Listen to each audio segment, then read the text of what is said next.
먼저 영상에 나오는 대본은 직접 쓰고 수정한 것임을 밝힙니다. 안녕하세요, 황금 열쇠입니다. 우선 이 동영상을 시청해주시는 모든 분들을 축복합니다. 그럼 시작하겠습니다. 로마 철학자 마르쿠스 아울렐리우스는 이런 이야기를 했습니다. 우리의 삶은 생각하는 대로 만들어진다. What? 무슨 말일까? 이 말 속 의미를 조금 더 쉽게 설명하려면 미국의 전 대통령 에브라함 링컨의 이야기를 더 살펴봐야 하는데요. 모든 사람들은 마음먹은 만큼만 행복하다라고 했습니다. 이 사람들은 다른 시간대에 살았으면서 어떻게 이렇게 비슷한 말을 했을까요? 결국은 시대나 환경이 문제가 아니라 스스로의 문제가 아닐까 하는 생각을 하게 되었습니다. 데일 카네기의 저서 자기관리론에서 읽었던 기억이 떠올라서 서둘러 찾아봤습니다. 행복해서 웃는 것이 아니라 웃으니 행복해지는 것. 스스로의 자존감을 높이고 자신을 소중히 생각하는 것. 중요한 방점은 거기에 찍히는 걸 다시 한번 깨달을 수 있었습니다. 책에는 나폴레옹과 헬렌 켈러를 비교해서 독자들이 이해하기 편하게 해줬는데요. 나폴레옹은 최고의 권력과 영광, 그리고 헤아릴 수 없는 많은 돈을 가졌지만 세인트 헬레나에 유배되었을 때 이렇게 얘기했습니다. 나는 살면서 단 한 주도 행복했던 적이 없었다. 상대적으로 세상은 참 아름답습니다. 라고 말했던 헬렌 켈러는 계절의 변화를 볼 눈도 그리고 표현할 입도 없었습니다. 앞의 내용을 정리해보면 첫 번째 인사이트가 나오는데요.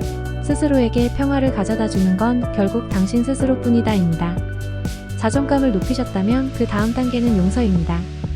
사람들과 부대끼면서 살다 보면 미운 사람도 생기고 고마운 사람도 생기고 이유 없이 좋은 사람도 생기고 또 이유 없이 믿고 하는 행동마다 꼴 보기 싫은 사람들이 있을 텐데요. 아마 지금부터 소개되는 내용들을 생활에 적용시키는 분들은 별로 없을 것이라 생각됩니다. 원수를 사랑하라.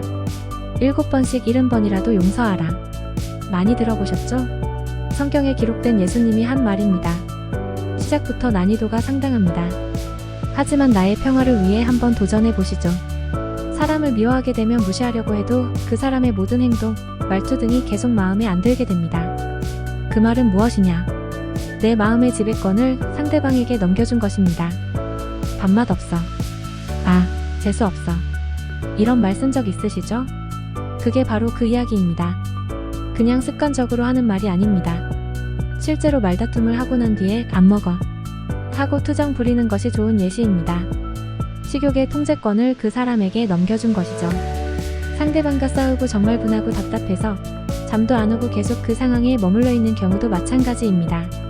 수면욕을 상대방에게 넘겨준 것이죠. 그렇게 계속 생각해봤자 그 상황으로 다시 돌아갈 수도 없고 마음만으로는 그들의 머리카락 하나도 상하게 하지 못합니다. 차라리 지워버리는 게 어떤 걸로 보아도 이득이죠.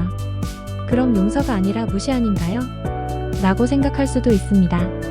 그래서 내 마음에 긍정적이면서 효과적으로 지울 수 있는 방법을 소개하려 합니다. 다시 한번 미리 말하지만 굉장히 어렵습니다. 바로 감사와 긍정인데요. 무엇이라도 좋습니다. 내가 가진 것들을 헤아려보고 적어도 나는 그 사람을 통해서 이런 생각들을 할 수 있고 내면을 성장시킬 수 있어서 너무 감사한 것입니다. 그럼 그 하나의 사건이나 그 한 사람은 나의 긍정적인 마음가짐을 위한 발단에 불과한 것인 거죠. 그럼 그 사람에 대해 자연히 고마운 마음이 생길 것입니다.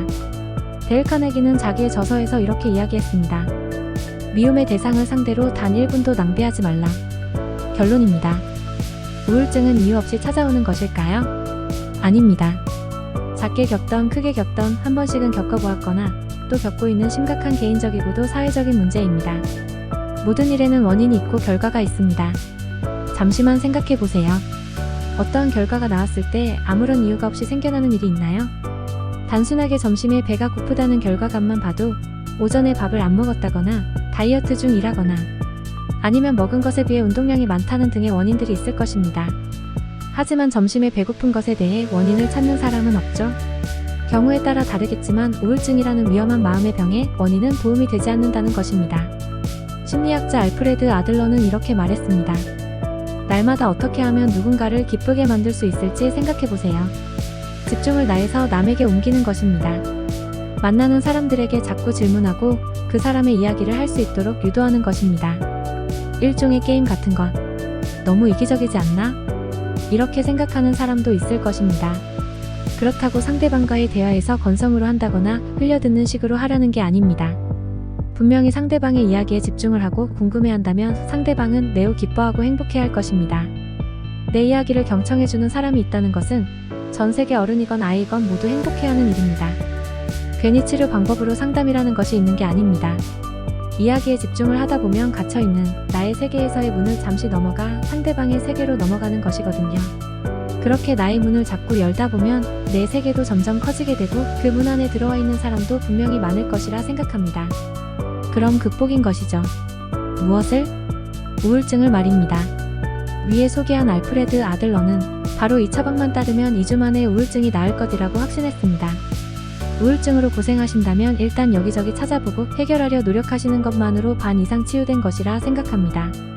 여러 가지 방법 중 위 소개된 방법이 조금이나마 도움이 되었기를 소망하면서 이만 영상을 마무리하겠습니다. 감사합니다. 황금 열쇠였습니다.